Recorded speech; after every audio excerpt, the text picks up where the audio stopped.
اللہ آپ کے ساتھ ہے تو کوئی بھی آپ کو نقصان نہیں پہنچا سکتا ہے، لیکن اللہ اگر آپ کو چھوڑے گا تو کوئی بھی نہیں بچا سکتا ہے۔ تو اے مومنو، اللہ میں بھروسہ رکھو۔ اللہ کے رسول فرماتے، صحیح مسلم کی صحیح حدیث ہے کہ اگر کوئی غلط کام ہو رہا ہے، ہاتھ سے روک سکے تو ہاتھ سے روکو، ہاتھ سے نہیں روک سکے تو منہ سے روکو، منہ سے نہیں روک سکتے کم از کم دل میں کوسو۔ ہم مسلمان دل میں ہی کوس رہے، اگر دل میں کوسیں گے تو سب سے نیچے درجے کے مسلمان ہیں۔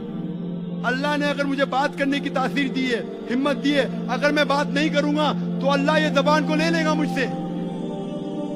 اگر اللہ نے مجھے بات کرنے کی صلاحیت دی ہے، وہ انسان جو ہکلاتا تھا بچپن میں، اگر اللہ نے مجھے میرے زبان میں تاثیر دی، بات کرنے کی اگر ہمت دی، اگر میں بات نہیں کروں گا تو اللہ اس پیچ کو لے جائے گا مجھ سے۔